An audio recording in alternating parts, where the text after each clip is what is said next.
Aman Benson. Le journal des stratèges. Boris Kalt.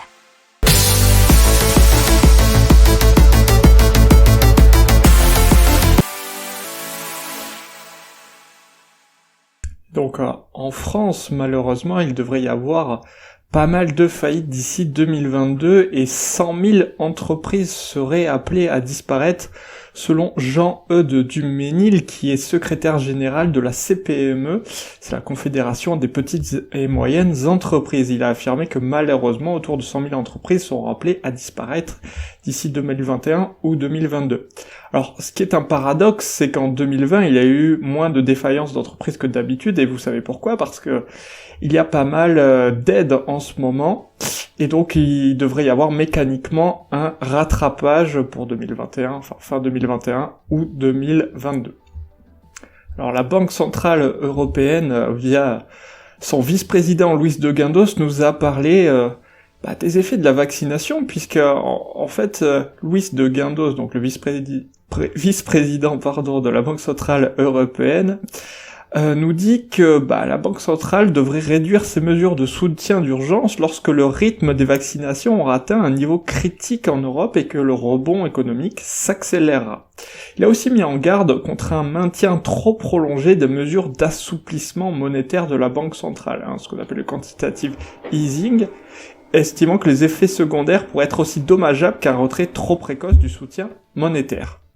Alors, on va vous parler là des taux négatifs et plus particulièrement des emprunts pour les emprunts immobiliers à taux négatifs, et vous savez bien que si vous nous écoutez assez régulièrement ou si vous êtes notamment client d'Aman Benson, vous connaissez notre grand intérêt pour les taux négatifs. Là, c'est pour les taux négatifs dans l'immobilier, puisque depuis 2019, vous avez JISC Bank, notamment, qui a été la première banque au monde à proposer des hypothèques à taux négatif, donc les emprunts immobiliers. C'est le 3e établissement danois, et il offrait moins 0,5% pour un emprunt à 10 ans. Donc les clients, bien sûr, ne reçoivent pas directement d'argent, mais le montant de leur dette se réduit chaque mois. Autrement dit, la banque paie une partie de leur amortissement. Et ça arrive de plus en plus, en particulier au Danemark, mais aussi au Portugal.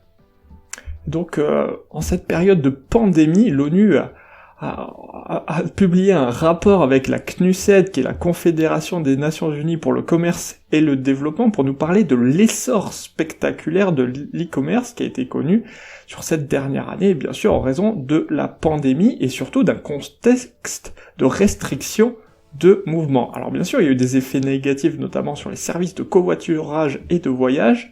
Alors ça vient des statistiques de 7 pays, Australie, Canada, Chine, Corée du Sud, Singapour, Royaume-Uni et États-Unis, qui lui représentent 2/3 des ventes en ligne d'entreprises à consommateurs, ce qu'on appelle les B2C. Les ventes en ligne au détail ont progressé de 22,4% l'an dernier pour atteindre 2500 milliards de dollars, soit environ 2 milliards d'euros, alors qu'elles avaient seulement augmenté de 15,1% entre 2018 et 2019. Alors les 4 premiers sites du classement, ça reste dans l'ordre les mêmes: Alibaba, Amazon, JD.com et Pinduoduo. Tout de suite avec la taxe foncière, puisque l'association des maires de France nous a parlé de ce sujet, puisque ils évaluent à 6 milliards d'euros sur 3 ans l'impact de la crise sanitaire sur les finances publiques locales, ce qui a notamment retardé les investissements, et puis ça a pesé très fortement sur les dépenses de fonctionnement. Donc, qu'est-ce qui va se passer ? Sans doute une hausse de la fiscalité locale pour 1/3 des collectivités qui envisagent ou qui l'ont déjà fait d'augmenter la taxe foncière. Donc 1/3, 30%, faut savoir que c'est une très très grosse augmentation, puisque il y a eu que 7% en 2020 qui ont augmenté leur fiscalité. Et on parle de l'abus de position dominante, puisque l'Union Européenne a rendu sa conclusion préliminaire concernant les pratiques d'Apple au sein de l'Apple Store. C'est la boutique d'application. Selon la Commission de la concurrence européenne, Apple Music a été favorisé par Apple Apple Music, c'est la plateforme de streaming musical éponyme. Et donc, par ce fait, Apple prive les utilisateurs de choix de diffusion de musique moins chère et fonce la concurrence, selon Margaret Verstager. Alors, il faut savoir que dans l'utilisation de l'Apple Store, Apple interdit aux développeurs d'indiquer à leurs utilisateurs qu'il existe d'autres méthodes pour s'abonner en dehors de l'Apple Store. Une majorité d'entre eux s'abonnent via le service de paiement intégré d'Apple, ce qui profite bien sûr à ce dernier. Alors maintenant, la Commission européenne va attendre la version d'effet d'Apple, et l'UE pourrait infliger une amende dont la valeur pourrait s'élever jusqu'à 10% du chiffre d'affaires annuel d'Apple, ce qui ferait environ 27 milliards de dollars. Alors Apple a réagi en disant, une fois encore, ils veulent bénéficier de tous les avantages de l'Apple Store, mais ne considèrent pas devoir payer quoi que ce soit en contrepartie. Danemark, la première banque danoise, la Danske Bank, va appliquer des taux négatifs pour les dépôts bancaires qui vont dépasser les 100 000 couronnes, ça fait à peu près 13 500 €. Et cela dès le 1er juillet 2021. Ce taux se situera entre 0,6% pour les particuliers et 1% pour les entreprises. Alors, Danske Bank a déjà été connue pour être la première banque à appliquer les taux négatifs en Europe en 2012. D'autres banques ont suivi, dont la Banque Centrale Européenne. Mais il va y en avoir des nouvelles, dont la Hamburger Sparkasse, dite ASPA en Allemagne, ça c'est pour là maintenant, à partir de 50 000 €. Et à partir du mois d'août, vous aurez la Commerzbank qui devrait suivre. Sur les banques privées, il y a déjà Crédit Suisse et UBS qui appliquent des taux négatifs notamment, et en France vous en avez quelques-unes. On parle maintenant des nouvelles banques tournantes au Royaume-Uni. Ça a commencé à Fort Rochefort, qui est un des 2 sites au Royaume-Uni, à tester une nouvelle méthode bancaire. Alors, c'est ce qu'on appelle les initiatives Community Access to Cash Pilot. Et donc, en gros, puisqu'il y a eu de moins en moins de banques au Royaume-Uni, puisque 500 succursales ont été fermées ou devraient fermer cette année, 3900 distributeurs de cash ont été fermés depuis le début de la pandémie selon ATM Link. Par conséquent, il fallait bien trouver un moyen pour que les gens aient accès à une banque. Donc, au Royaume-Uni, qu'est-ce qu'ils ont inventé? Les lundis, vous avez NatWest, le mardi Lloyds, mercredi Santander, jeudi Barclays et vendredi HSBC. Ce sont donc des hubs bancaires. Et si le projet pilote de 6 mois réussit, les hubs devraient se déployer à travers le Royaume-Uni. Et c'est, selon les personnes concernées, la seule solution pour aider les communautés lorsque les succursales ferment partout. Allez, on parle de protectionnisme avec la Commission européenne qui autorise à bloquer une acquisition si une entreprise étrangère est trop subventionnée au sein de l'Union européenne. Alors c'est pas officiellement pour contrer un pays en particulier, mais bien sûr les préoccupations concernent surtout en ce moment la Chine. Donc c'est un durcissement de l'Europe vis-à-vis des concurrences déloyales d'entreprises largement subventionnées. Et ça permettrait à la Commission d'enquêter sur les entreprises étrangères qui cherchent à acquérir des sociétés de l'UE au chiffre d'affaires annuel supérieur à 500 millions €. Des enquêtes pourraient aussi être lancées contre les groupes candidats à de grands marchés publics en Europe, comme dans le rail ou les télécommunications d'une valeur supérieure à 250 millions €.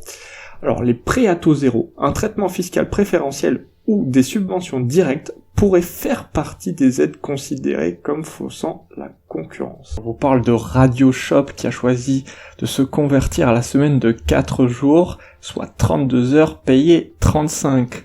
C'est afin de rééquilibrer vie professionnelle et vie personnelle qu'ils ont fait ce choix, donc de transformation du travail, et ça fait ses preuves dans cette société qui a déjà 31 salariés. Alors, ils produisent depuis 2017 des ambiances sonores pour les commerces, et ils ont déjà 15 000 points de vente. Alors, la règle de transformation, ça a été de rallonger les week-ends, donc de choisir le lundi ou le vendredi. C'est 4 jours travaillés pour 3 jours de repos consécutifs. Alors ils ont fait le choix de ne pas embaucher, mais de se réorganiser. Le présentéisme donc est proscrit, c'est-à-dire quand on sera maintenant au travail, on travaille, et on n'est pas là juste pour faire semblant. Le pari c'est donc de travailler moins pour produire mieux, et apparemment ça fonctionne, et les employés sont de plus en plus productifs. Allez, l'État qui se lance donc dans la modernisation de la location de ses biens immobiliers, alors à destination du public, particuliers, entreprises, collectivités locales ou professionnels de l'immobilier, c'est ce qu'a déclaré le ministère de l'économie. C'est un moteur de recherche assez simple où on peut affiner la recherche suivant différents critères, notamment localisation, surface ou activité économique. Il y a différents types de biens comme des bureaux, commerces, logements ou bâtiments techniques et industriels. Alors l'APEC qui nous signale une baisse des embauches des cadres dans les entreprises privées en 2020, une baisse de 19%. Alors si toutefois c'est effectivement assez impressionnant, il faut bien noter que la baisse est somme toute comparable aux grandes crises du passé. Allez, maintenant on part dans l'espace avec Share My Space qui ambitionne de cartographier les débris spatiaux. Et plus particulièrement de monter des stations d'observation qui permettront ensuite d'établir une cartographie des centaines de milliers d'objets qui polluent l'orbite terrestre. Et pourquoi ? Parce qu'ils sont potentiellement dangereux pour les nombreux satellites en activité. C'est pour ça que la semaine dernière, à Londres, il y a eu une conférence sur le spatial militaire où se trouvait Share My Space, et bien entendu, il y avait un gratin international de généraux et de décideurs gouvernementaux qui étaient bien sûr très intéressés par ce projet. Alors pour information, en orbite terrestre, il y aurait à peu près 900 000 objets en perdition. On parle décidément pas mal de Apple aujourd'hui, puisqu'il faut savoir que Apple a dernièrement renforcé les règles concernant le respect de la vie privée de ses usagers. Il est désormais possible sur ce système d'exploitation de bloquer toute possibilité pour une application de traquer les données de l'utilisateur, mais également de lister l'usage que font certains services de nos données personnelles. Et du coup, ça embête un peu Facebook, qui diffuse actuellement un message sous-entendant que la plateforme pourrait devenir payante pour les personnes utilisant un iPhone, puisqu'effectivement, il y a beaucoup de données qui sont utilisées par Facebook et monétisées, puisque ça fait partie vraiment de leur business model, et là, avec ce système d'Apple, ils tombent par terre. Bon, maintenant, de diabète et de montres connectées avec l'Apple Watch, Apple qui aurait fait un partenariat avec Rockley Photonics qui est spécialisé dans les capteurs de santé. Ils l'ont annoncé avant leur introduction en bourse. Ça aurait été conclu depuis 2 ans et il court toujours aujourd'hui. L'analyse de la glycémie s'adresserait évidemment en priorité aux personnes diabétiques afin de mesurer leur taux de sucre dans le sang à tout moment de la journée et de détecter des signes de tension artérielle ainsi que le taux d'alcool dans le sang. Pour cela, il s'appuierait sur des capteurs afin de lire les flux sanguins et d'interpréter les données collectées en fonction des applications. On parle maintenant d'optimisation fiscale avec Amazon, qui ne paiera aucun impôt sur les sociétés en Europe en 2020, et on a appris ça via leur filiale qui s'appelle Amazon EUSARL, filiale européenne, qui a enregistré un chiffre d'affaires record de 44 milliards d'euros en 2020, mais ne paiera donc aucun impôt sur les sociétés. Il faut savoir qu'elle est enregistrée au Luxembourg, puisqu'elle déclare des pertes de presque 1,2 milliard d'euros sur l'année, et bien entendu, vous savez que les impôts sur les entreprises ne concernent que les bénéfices.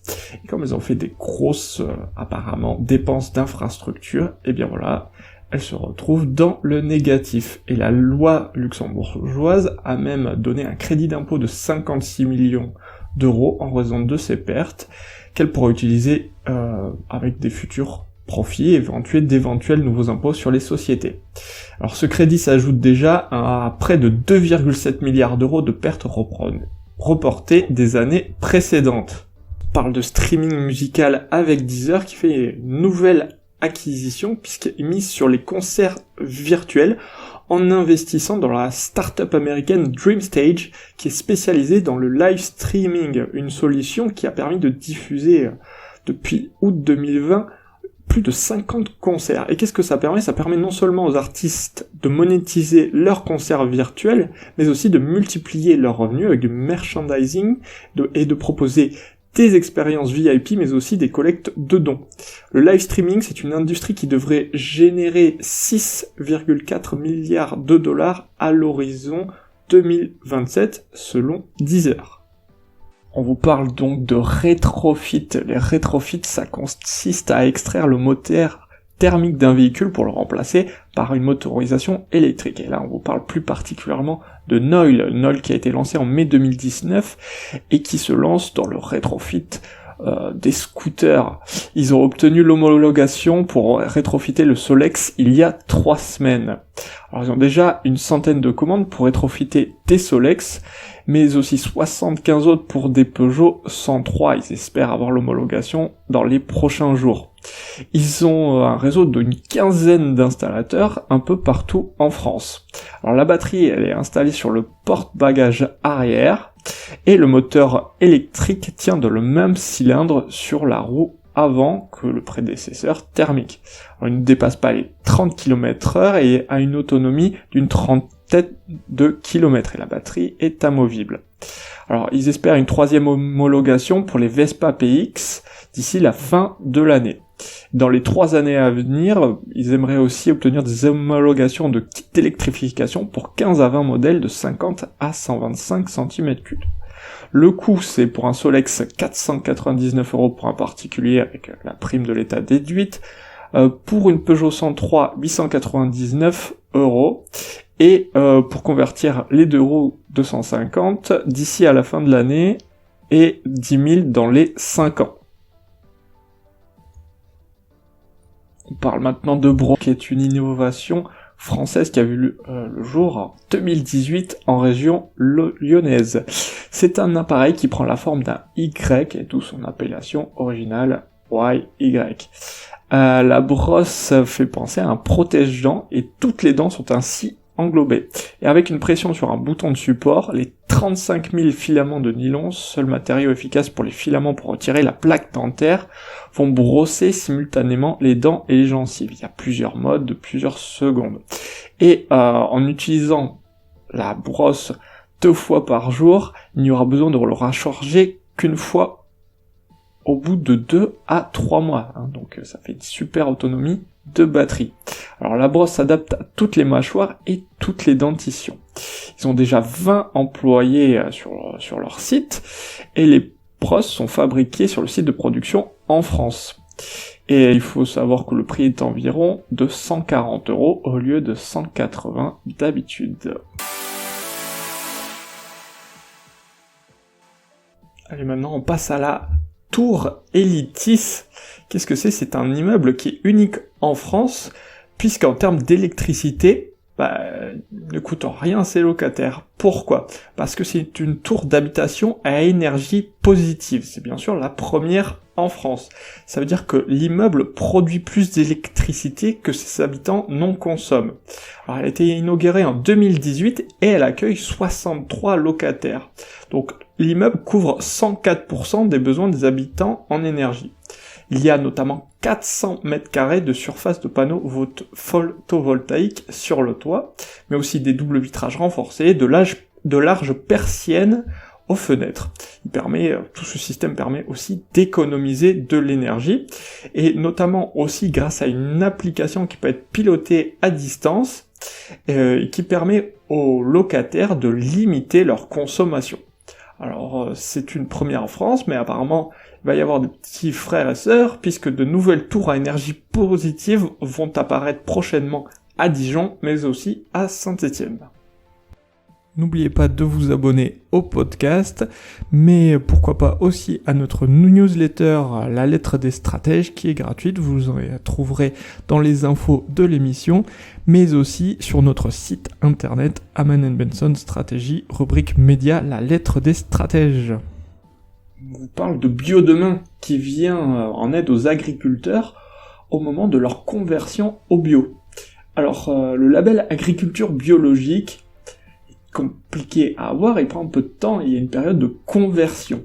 Et à ce moment-là, le rendement chute, les coûts de production augmentent, et ils n'ont pas encore le droit de vendre au prix du bio. Et c'est là que Biodemain intervient et achète à un prix au-dessus du marché les produits d'agriculteurs en transition bio pour faire des jus de pommes, du cidre, des soupes.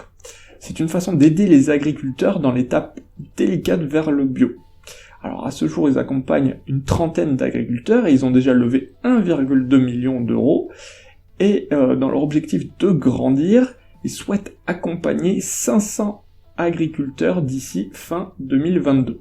On passe maintenant à Planetary Hydrogène, qui produit de l'hydrogène en capturant du CO2.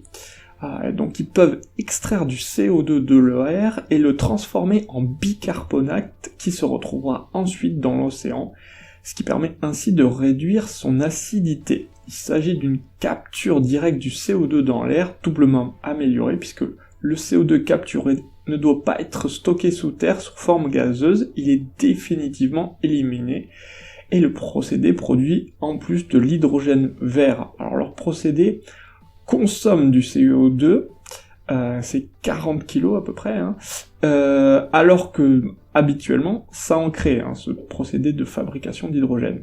C'est ça qui est pas mal. Ce processus soustrait durablement le carbone du cycle du CO2 et freine l'acidification de l'océan et indirectement l'effet de serre. Allez, on parle maintenant des lauréats de la French Tech et de Green 20, ça dépend comment on veut en parler. Alors, 20 startups Green Tech qui sont en capacité de devenir des leaders technologiques de la transition écologique.